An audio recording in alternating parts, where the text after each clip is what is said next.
सोचने में अद्भुत सामर्थ्य होता है। सोचने में अद्भुत सामर्थ्य होता है। आपकी सोच ही तो आपके व्यक्तित्व का निर्माण करती है। आप जो भी हैं वो आपकी सोच ने, आपकी विचार शक्ति ने ही आपको बनाया है। आपकी सोच अच्छी रहेगी तो फिर आपके कर्म स्वतः अच्छे रहेंगे। जय श्री राम बंधुओं, स्वागत है आपका फिर से आपके अपने चैनल में। यहाँ पर मेरे पास रामचरितमानस के कुछ प्रश्न आए हैं, उनके उत्तर के लिए जो है मैंने एक पुस्तक जो है मैंने पढ़ी हुई है जिसका नाम है मानस शंका समाधान। गीता प्रेस गोरखपुर की है यह कथा, जिसमें रामचरितमानस की कथा प्रसंगों पर पाठकगण नाना प्रकार की शंकाएं किया करते हैं। विद्वान लेखक तथा कथावाचक गण उनका विभिन्न प्रकारों समाधान करते रहते हैं। मानस की ऐसी शंकाओं का वैकुंठवासी श्री दीन जी बड़ा सुंदर समाधान करते थे और सुनने वालों तथा पढ़ने वालों को उसमें बड़ा संतोष होता था। इस संग्रह में ऐसी कुछ खास जो है शंकाओं का समाधान प्रकाशित किया जा रहा है। मैं इस वीडियो के माध्यम से कुछ खास शंकाओं का समाधान जो है यहाँ पर बताऊंगा। आशा है कि आपको जो है हमारी वीडियो अच्छी लगेगी। यह अनेक भागों में जो है बनाई गई है वीडियो जो आप तक पहुंचेगी। जैसे एक प्रश्न आता है कि हनुमान जी की उपासना कब करनी चाहिए। दूसरा है शिव जी और राम जी की सच्ची उपासना का रहस्य। तीसरा है रामचरितमानस का प्रथम श्रोता कौन है, मतलब सुनने वाला सबसे पहले कौन है, और क्या ब्राह्मण मांसाहारी थे। भानु प्रताप जो राजा थे उनको श्राप के भागी क्यों बनना पड़ा था। ऐसे ही कई प्रश्नों का जो है शंकाओं का जो है समाधान मैं इस वीडियो के माध्यम से करूंगा, जिसको सुनकर आप सब लाभान्वित होंगे। अगर वीडियो में कोई त्रुटि आपको समझ में आती है तो कमेंट के द्वारा आप हमें बता सकते हैं, और आपके पास भी ऐसे कई प्रश्न होंगे जिनका उत्तर आप जानते हैं तो कृपया हमारे कमेंट बॉक्स के जरिए आप हमें बता सकते हैं। हनुमान जी की उपासना कब करनी चाहिए, समाधान शंका बड़े प्रेम से आप सुनिए। हमारे इस शंका समाधान का सर्वसाधारण अधिकतर आत्माओं के मुखारबिंद से सुनने में आता है कि सवा पहर दिन चढ़ जाने के पहले हनुमान जी का नाम जप तथा हनुमान चालीसा का पाठ नहीं करना चाहिए। क्या यह बात यथार्थ सही है?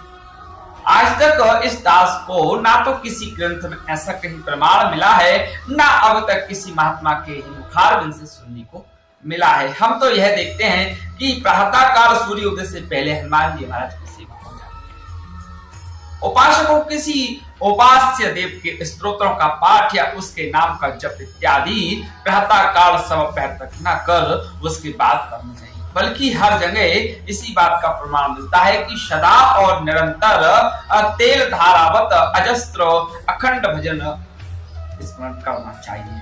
यथा रसनामिसी वाशर राम रटो कवित रामायण के अनुसार है। सदा राम जपो जपहि नाम रघुनाथ को, चर्चा दूसरी न चालू, तुलसी तू मेरे कहे रट, राम नाम दिन रात। विनय पत्रिका के अनुसार ये बताया गया है। इसी प्रकार श्री हनुमान जी के संबंध में भी सदा सर्वदा भजन करने का ही प्रमाण मिलता है। यथा मर्कटाधीशा मृगा राजा महादेव मुदमंगलाय कपाय, सिद्ध सुर वृंद योगेंद्र सेवित सदा, दास तुलसी प्रणत भय तमारी।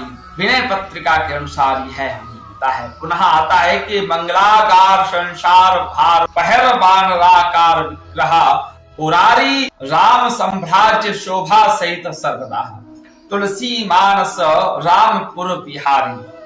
विनय पत्रिका के अनुसार यह हमें मिल जाते हैं। कदाचित किसी को श्री हनुमान जी के इस वचन का ध्यान आ गया हो कि प्रात ले जो नाम हमारा, तय दिन ताई न मिले आहार, परंतु इसका भावार्थ लेना चाहिए। यहाँ हमारा शब्द का जो है संबंध चौपाई के कपिकुल अर्थात वानर योनि से है, ना कि अपने शरीर श्री हनुमान विग्रह से है। वहां आप कहते हैं कयहूं कवन में परम कुलीना, कपि चंचल सबही विधिहीना, अर्थात विभीषण जी आप अपने को राक्षस कुल का मानकर भय ना करें।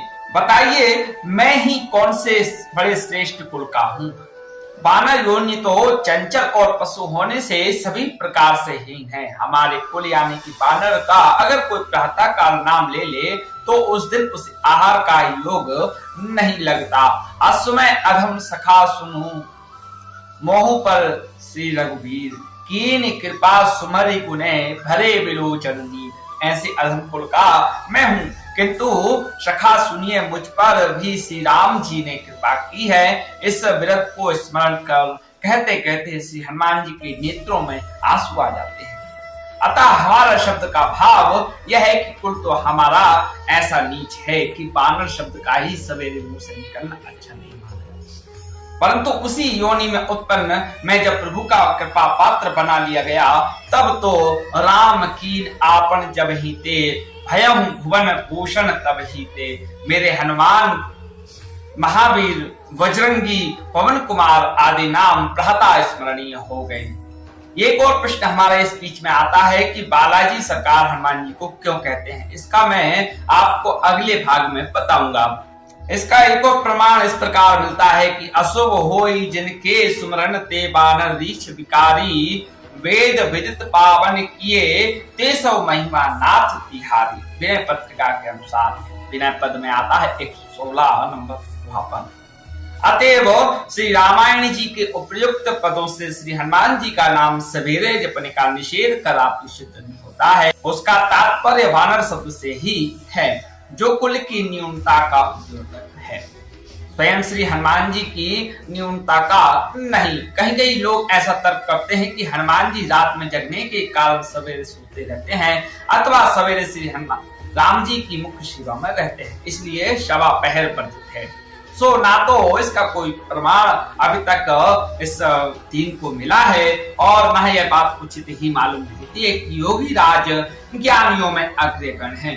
श्री हनुमान जी पहर भर दिन चढ़ने तक सोते रहते हैं, अथवा उनका अमित दिव्य विग्रह और अमोघ शक्ति एक रूप से सरकारी सेवा में तत्पर रहते हुए दूसरे अनेक रूपों से अपने भक्तों की सेवा स्वीकार करने में असमर्थ रहता है।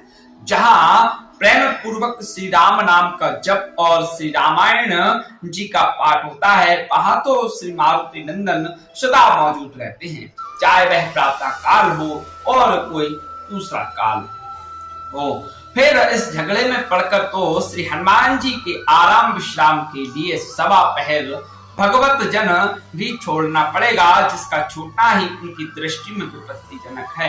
इसका प्रमाण इस प्रकार है कि कहे हनुमंत विपत्ति प्रभु सोई, जब तब सुमरन भजन न होई। अतएव इस दिन के तुच्छ विचार से तो सवा पहर क्या, एक क्षण भी भाग्यवानों को श्री हनुमान नाम भजन और पाठादि से विमुख नहीं रहना चाहिए। प्रातः काल का समय तो भजन के लिए ही है। श्री मारुति जी सदा और सब काल में वंदनीय हैं।